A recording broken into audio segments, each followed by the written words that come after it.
What are the other transformations that we have studied?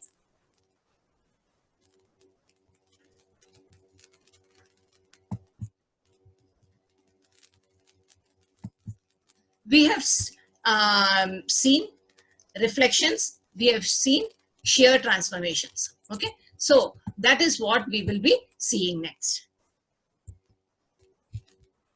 Three-dimensional reflections. A reflection is a three-dimensional reflection in a three-dimensional space can be performed related to a selected reflection axis or with respect to a reflection plane. So we can have a reflection axis or you can have a reflection plane. Okay. Now, three-dimensional reflection matrices are also similar to the way we have set up the two-dimensional reflection matrices. Now, what is the two-dimensional reflection that we have seen? One is we saw the reflection about the x-axis. Okay, so if you have an object, one that is a triangle 1, 2, 3, and you are trying to reflect it about the x-axis, then you see that 2 gets reflected to 2 dash, 3 gets reflected to 3 dash, and 1 gets reflected to 1 dash. Okay, we see that the x coordinates remain the same, whereas the y coordinates are varying, or the y coordinates are flipped. Okay, so whatever is y, it becomes minus y. Okay, so the transformation matrix can be written as 1, 0, 0. There is no change in the x coordinate.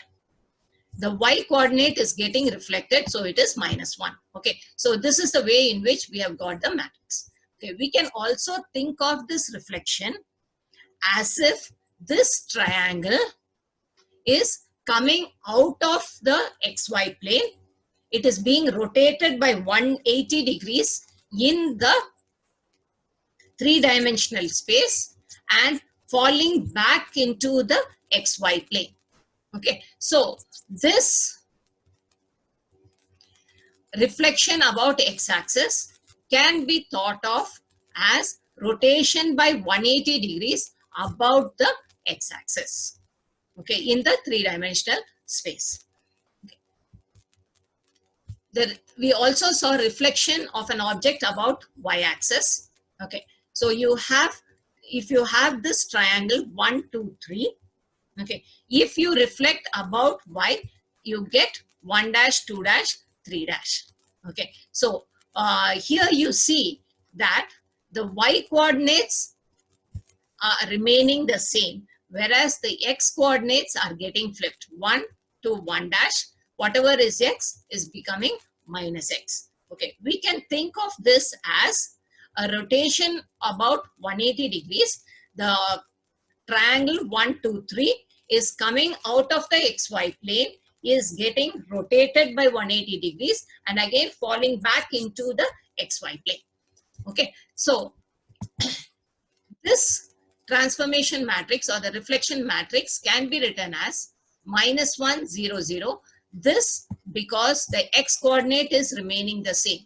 Sorry, x coordinate is getting flipped and so it is minus 1. The y coordinate is remaining the same, so it remains as 1. Yeah, and this is our homogeneous coordinate. Fine. So this is reflection about y-axis that we have already studied. Now we come to three-dimensional reflections. We use the same thing. Okay, we have, say, we take one example. Suppose you want to convert the coordinate specifications from a right-handed system to a left-handed system. What is a right-handed system? We have already seen. Okay, say you place your thumb along the x-axis, your y vertical, okay, along the y-axis, the pointer finger along the y-axis, then the middle finger, the direction in which the middle finger points is the z-axis, that is towards yourself. Okay, this is your right-handed system. What is our left-handed system? Okay, similarly, you take out your left hand, place the thumb along the x-axis, your pointer finger along the y-axis, then the direction in which the middle finger goes, that is into the screen or away from you, is the z-axis. Okay, so now you want to change from the right-handed coordinate system to the left-handed coordinate system. What should you do? What we see is the xy plane remains the same. Okay, all the coordinates, when you reflect an object from right-handed to left-handed, what you see is all the positive z values will become negative and all the negative z values will become positive. Okay, so your reflection matrix, there is no change in the x and y coordinates. So your three-dimensional reflection matrix to transform from the right-handed coordinate system to the left-handed coordinate system would be given by this 1 0 0 0 0 1 0 0. Since x and y remain the same, the z values are getting flipped, so it is 0 0 minus 1 0 minus 1 because the z coordinates are getting flipped. Okay, and the last row is corresponding to the homogeneous coordinates. Okay, so this is our reflection matrix to reflect from the right hand, to change from the right-handed coordinate system to the left-handed coordinate system. Okay, what about the reflection matrix when you want to change from the left-handed coordinate system to the right-handed coordinate system? All that you see is, again, whatever is positive z here becomes negative z here, and whatever is negative z here will become positive z here. Okay, so the transformation matrix again remains the same, that is 1 0 0 0 0 1 0 0 0 0 minus 1 0 0 0 0 1. Okay, so whether you want to change from the right-handed coordinate system to the left-handed coordinate system or from the left-handed coordinate system to the right-handed coordinate system, the transformation matrix remains the same.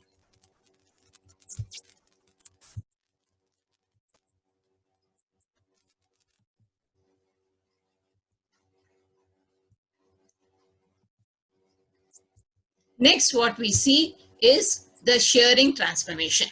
Okay, what is a shear? A transformation that distorts the shape of an object such that the transformed shape appears as if the object were composed of internal layers that had been caused to slide over each other is called a shear. Okay, we have already seen. Okay, you have a square. Assume that a force is applied on top of the square along the x-axis, then you get a rhombus. Okay, that is what is called as shearing along the x-axis. Okay, now we saw the two-dimensional shear, and x direction shear relative to the x-axis is produced with the transformation matrix 1 SX SHX. This is the shearing factor along the x-axis. Okay, 0 0 1 0 0 0 1. What we see is the y coordinate is remaining the same, or the transform coordinate position is given by x dash equal to x plus SHX into y, y dash equal to y.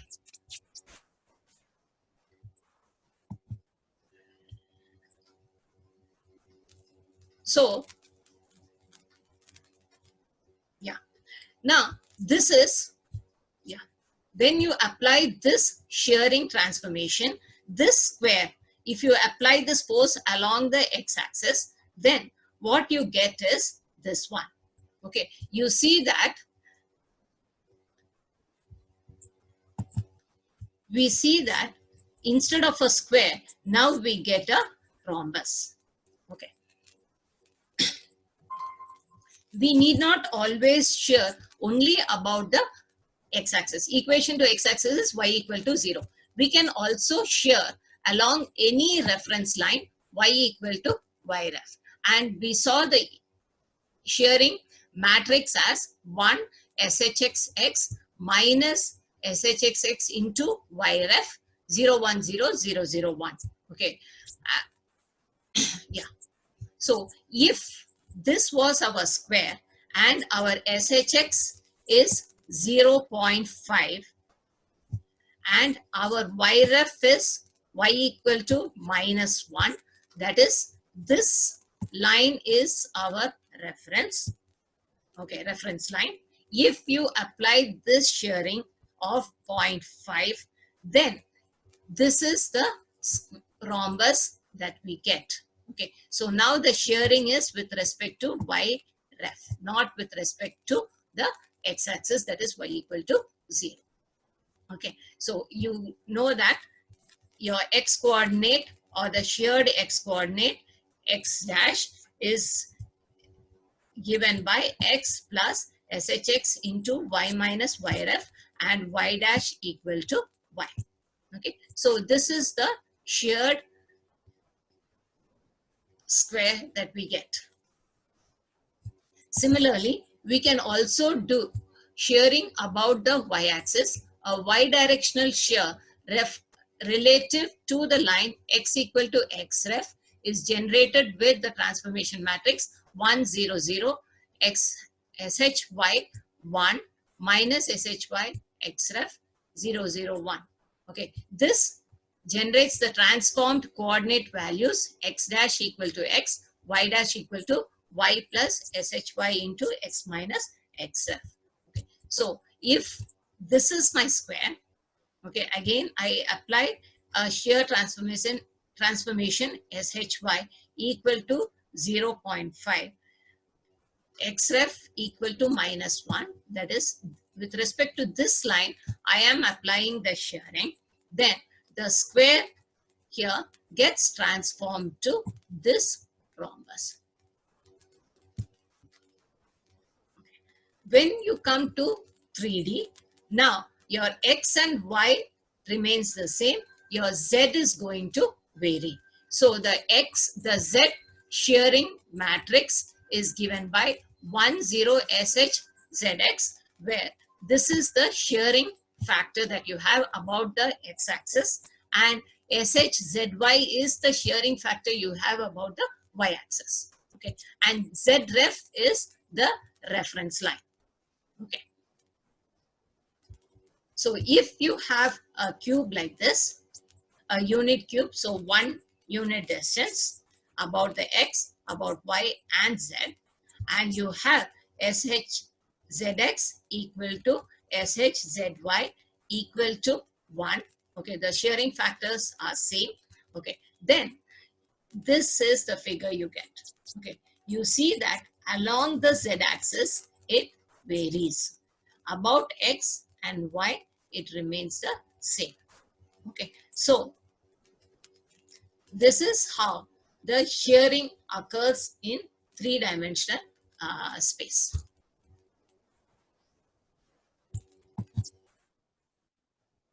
Next, we see the affine transformations. Okay, what is an affine transformation? An affine transformation is a coordinate transformation of the form x dash equal to axx into x, axy into y plus axz into z plus bx. What we see is the coordinate, the transform coordinate x dash is a linear function of x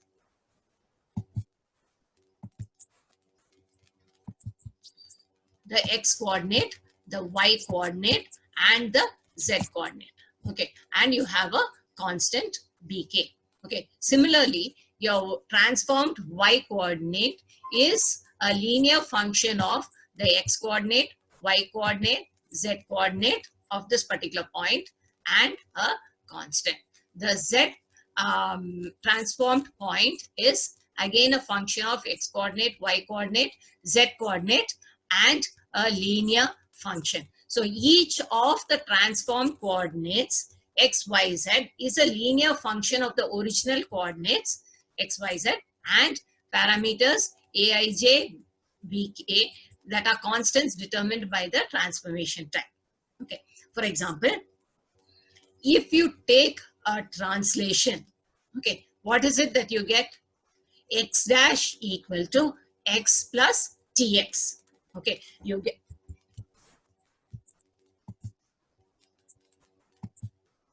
get X dash equal to X plus Tx. Okay, so in this case, your Axx is 1, your Axy is 0, Axz is 0, and your Bx is equal to Tx. Now, what is your Y dash? For the translation matrix, it is given by Y plus Ty. Okay, your Ayx is 0, your Ayy is 1, Ayz is 0, and your By is Ty. Same way, your Z dash is Z plus Tz. Okay, so your Azx is 0, Azy is 0, Azz is 1, and your Bz is Tz. Okay, so since you are able to apply your translation matrix in this form, your translation is an affine transformation. Okay, similarly, your rotation is also an affine transformation. Scaling is also an affine transformation.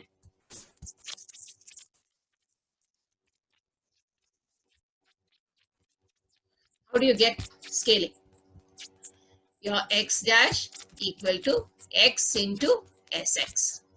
Okay, so here Axx is Sx, Axy is 0, Axz is 0, Bx is also 0.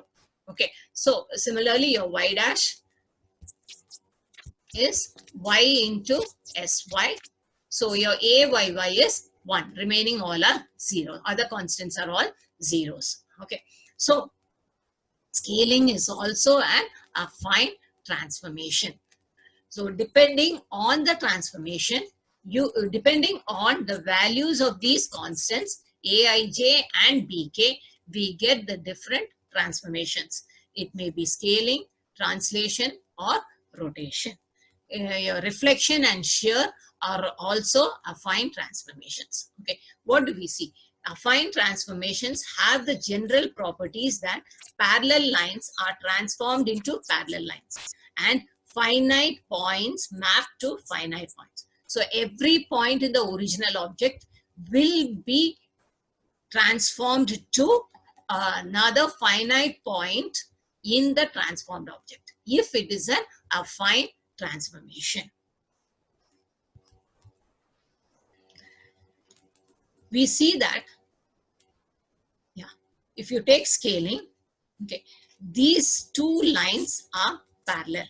Okay, if you take uniform scaling, again, corresponding to these two lines, you have these two lines. Again, both are parallel. Or if it is uniform scaling, it is these two lines. You see that they are parallel.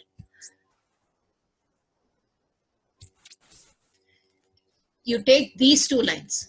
These two are parallel in the original object. Even in the scaled object, you see that these two lines corresponding to these two. In the scaled object, you have these two lines. They are also parallel. Same way, in these two lines in non-uniform scaling are the corresponding lines. Okay, and these two lines are also parallel to each other. Okay, so like this, if you take any set of parallel lines in the original cube, they in the scaled cube also they will remain as parallel lines. This is what we mean by this property. Parallel lines are transformed into parallel lines. Translation, rotation, scaling, reflection, and shear are examples of affine transformations. Any affine transformation can always be expressed as some composition of these 5 transformations, that is translation, rotation, scaling, reflection, and shear. Okay. Another example of an affine transformation is the conversion of the coordinate system. That is one what we have seen from the right-handed coordinate system into the left-handed coordinate system. Reflection can also be written as a combination of translation and rotation. Okay. Now, what are the properties of affine transformations? Okay. Parallel lines are transformed into parallel lines. Okay. Then finite points map to finite points. Next, an affine transformation involving only translation, rotation, and reflection preserves angles and lengths. Okay, so of course, scaling, you have a change in length. So if it is a translation, rotation, or reflection, both the angles and the lengths are preserved. Okay, now this is a cuboid that you have, the original object. This object is this cuboid rotated by 90 degrees. Okay, now if you take the lengths, these two are equal. So corresponding to those two, you have in the rotated object these two lines. Both are of the same length. Okay, same way, if you take these two lines, those two are equal. In the rotated object, the corresponding lines are this one and this. Okay, you see that the lengths of these are equal, and the two lines are parallel in the original object. Even in the rotated object, they are parallel. Okay, next, what about the angles? You take this angle. This is 90 degrees. This angle is 90 degrees. So, yeah. So, you see that the corresponding angle is this one. Again, that is 90 degrees. Say you take this angle around 60 degrees. Okay. The corresponding angle is this angle. Again, you see that it is equal about 60 degrees. Okay. Now, if you take this angle, okay, it is an obtuse angle. Corresponding to that, what you have is this angle. Okay, you see that it remains the same. So the angles are preserved, the lengths are preserved. For each of these three transformations, that is translation, rotation, and reflection, the line lengths and the angle between any two lines remain the same after the transformation. Okay, so these are the main properties of affine transformations. Parallel lines remain as parallel lines. Okay. Then for translation, rotation, and reflection, the angles are preserved, the lengths are preserved. Okay. Your shear transformation and scaling transformation are also affine transformations, but there the angles are not preserved and the lengths are also not preserved. Okay. So this completes our topic of other transformations.